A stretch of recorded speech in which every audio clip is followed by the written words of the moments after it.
Hello, my name is Kate and I am 29 years old. I am Scottish, 3/4 Scottish, 1/4 Irish, but I spent my whole life in Scotland and consider myself Scottish.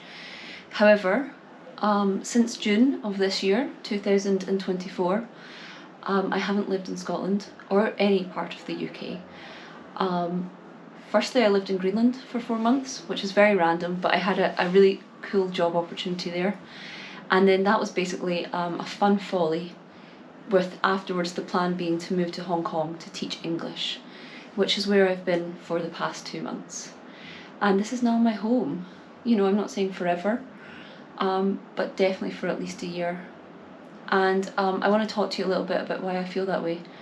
So, small amount of context. This channel that I'm posting this on, it's got like 100 subscribers, so it's completely irrelevant. However, what I want it to be is a channel where I interview people. I interview people because I really enjoy that. I love talking to new people, I love learning new experiences. But why I'm kind of breaking the mold today and just talking to the camera is because the last person I interviewed was a guy called Daryl Solis. And Daryl, apologies, I've not talked to my GoPro before. And Daryl did a viral video about leaving the UK and why he chose to do that. And as I was having that conversation with him and reflecting on it afterwards, I realised there was so much more that I wanted to say as someone myself in a position who's chose to leave the UK. So let me tell you why I chose to leave the UK, why I feel better already for it, and why I would, with a heavy heart, and I mean that seriously, I do love my country a lot, but with a heavy heart, I would genuinely recommend that if you're watching this as a young person in the UK, you consider moving. So the first reason is that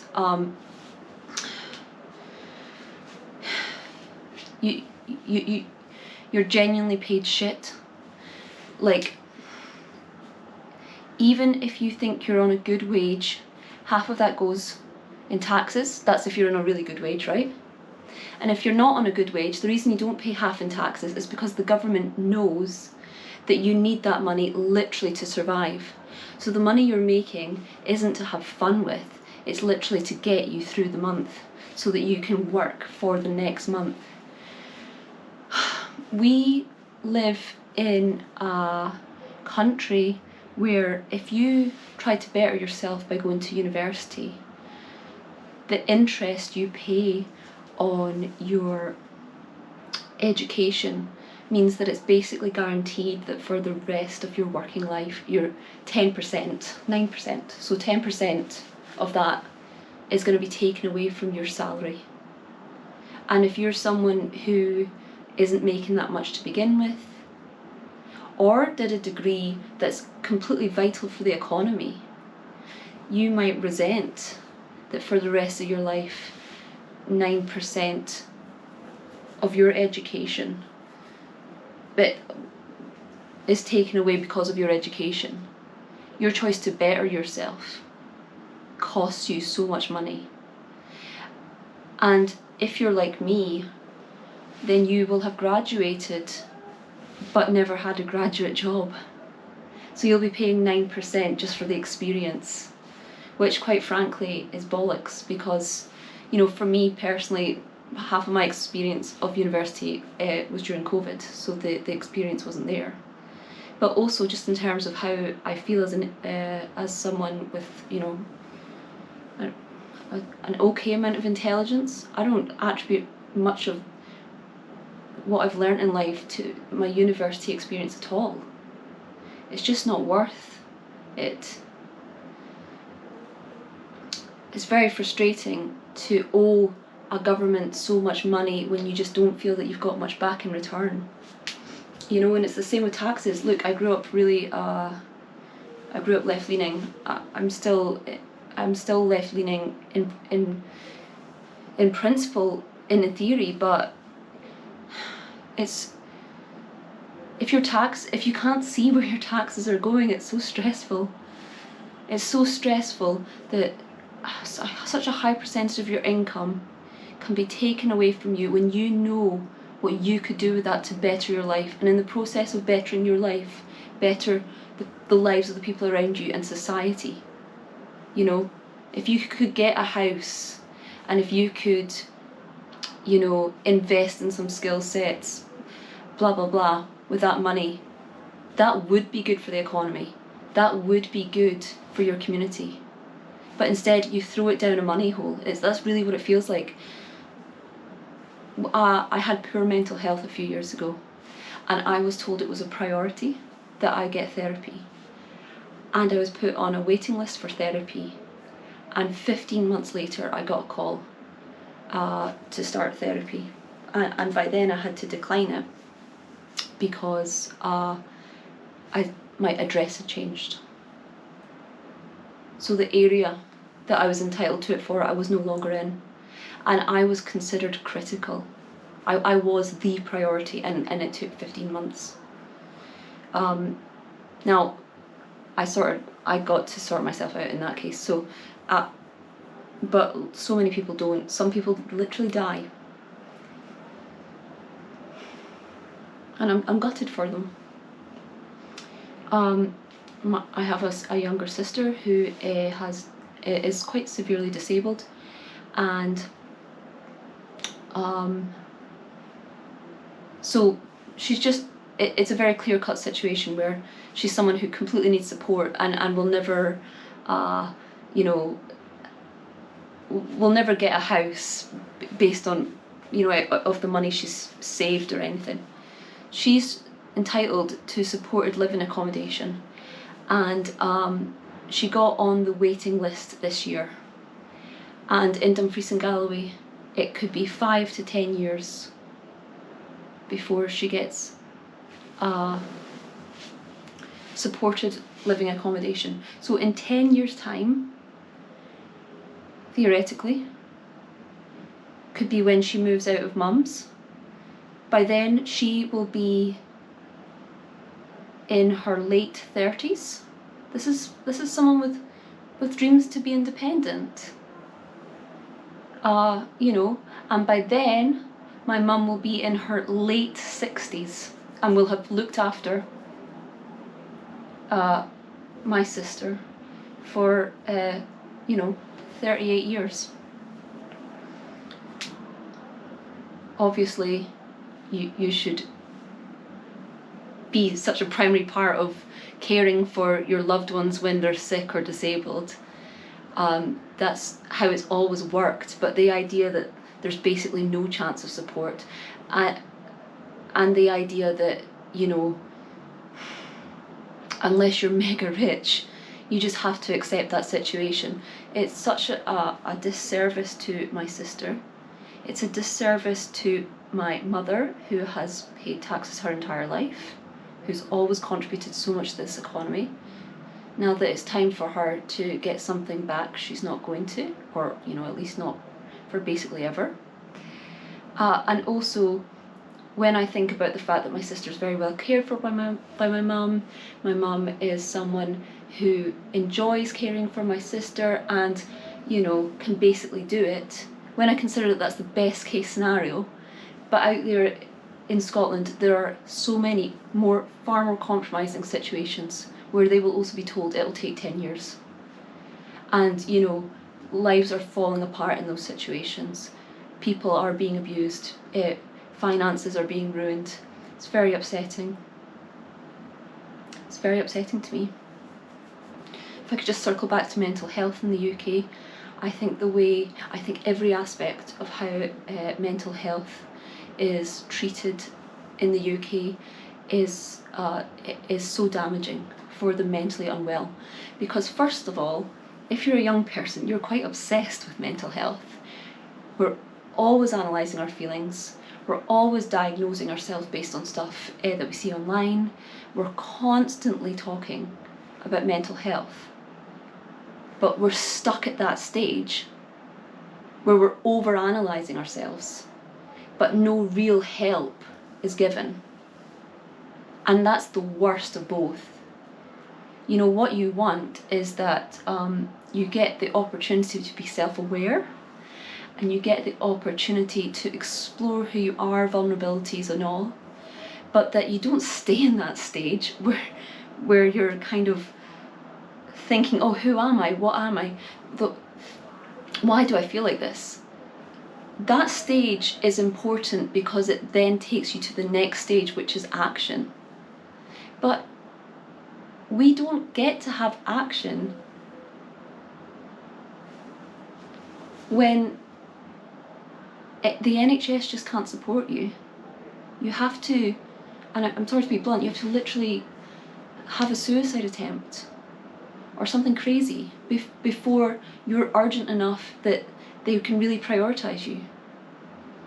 And then what does it mean? Like, you know, even when that happens, does it mean that you get to make a full recovery and you're really looked after, and a thorough investigation into your mental health is done from a holistic perspective as well as a medical one? Very unlikely. And if that's true for mental health, it would be true for physical health as well. Yeah, I think because of these riots that happened this summer, it's just obvious that people are very unhappy.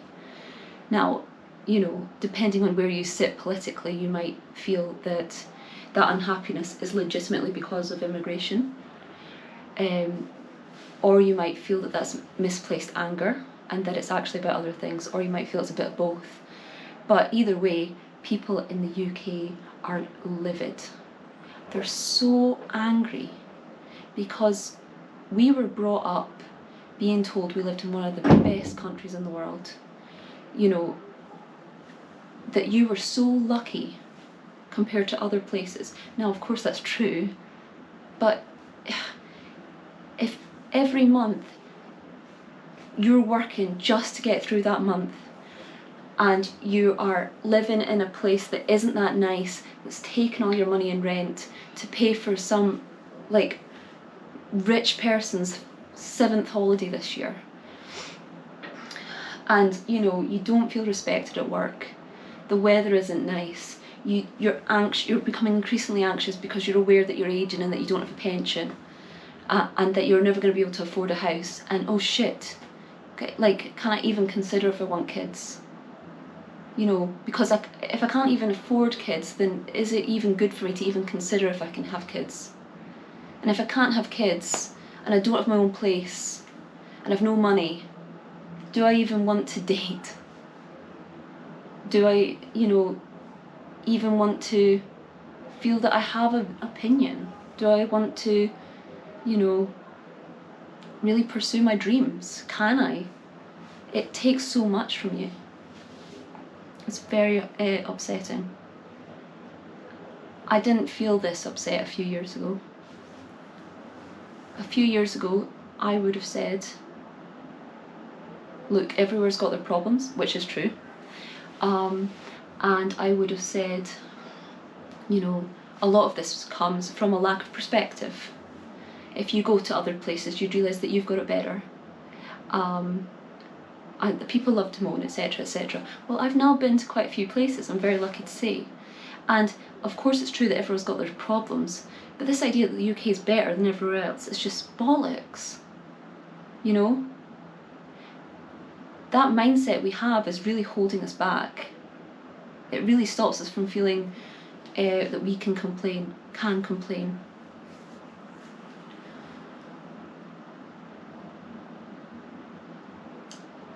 Yeah. So what made my mind change a few years ago is that I graduated from a pretty good uni, if I may say so. I applied for a shit ton of graduate jobs and I couldn't find any. And for a while I was actually okay with that, because it's like, well, this is, you know, you're going to spend the whole of your life in a good job. So if you have 2 or 3 years where you don't, and you're doing waitressing, which is fun, but not making you a lot of money, then that's cool. You've no responsibilities right now anyway. Anyway, years and years went by where I was always applying and doing this minimum wage job waitressing, which I did enjoy it, but, you know, there's no money in it, there's no respect, and eventually it really compromises your CV if it's all you can say you've done.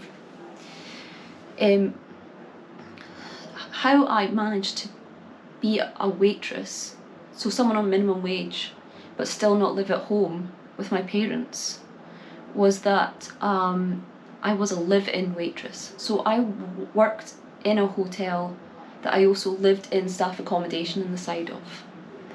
And the hotel, it's nothing that dramatic, but it was just one of these hotels where like the managers above you make 50p more, but they're dead arsey to you. You know, they think that makes them it, even though they're not necessarily better at the job, they've just been there longer or whatever. And then, you know, the people that own the hotel are quite out of touch. You know, they don't pay you extra at Christmas, they don't, you've worked for them for ages, but they don't know your name, etc, etc. I found that I was becoming quite resentful that I worked there, considering my education, which I understand is very snobby. I'm just being honest about how I was feeling. And I was beginning to feel like I'm behind in life. This isn't where I want to be. Because I'm working for less money than I need. And I'm working to make someone else millions who I don't care for, because they don't care for me. And I enjoy the job in that I like interacting with other people. I like giving people good experiences, but this isn't my passion, you know. But then I slowly realised, Kate, you've got it good. Most people your age in the UK either live with their parents, or they live in a city and they get to have all the independence that comes with that, and all of the, like, you know, some cool memories going out drinking and stuff, but they pay a shit ton for that. So even if you're in a good job, like say you're making 50 grand, which would be twice as much as what I was making as a waitress, once you take off the tax and you take off the very high rent, these people probably have less expendable income at the end of each month than you do. In fact, I know that they do. And that put things into perspective for me, because then I had to realise your life's not what you want it to be, Kate. Your life doesn't feel that good right now, but you have got it good in comparison to a significant percentage of people your age in your country. And that's when I was faced with a choice. Do I accept that? Obviously I'm always a fan of gratitude, but do I accept that to the extent that I just bury down my frustrations? Or do I do something about that? And that's why I decided that I was gonna move abroad. Not because abroad is perfect, but because I need a palate cleanse from the UK. It's making me sad. I need a palate cleanse from the distrust in the air and the increasing anxiety in the air. And I need a break from being so anxious when I get each paycheck that I've got to save this, like, what can I save each month so that, you know, if I save this and this and this, in 5 years I might have a deposit, in 10 years, you know, and having to sacrifice quite basic experiences like going to the pub, or, you know, going for a meal out with my boyfriend when we were dating, because that 50 quid with every little helps so much, blah blah blah, you know. Really feeling you had to just not live so that one day you could live. And look, I'm all for that as a short-term strategy, but thinking about that in terms of the 10 years of your life, so that you can have 30 grand, so that can be a deposit, which is then the start of paying a mortgage for the rest of your life.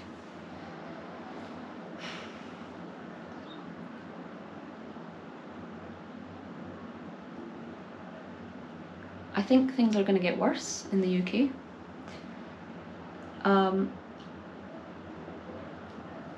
A lot of people are going to blame Labour for that. I think, you know,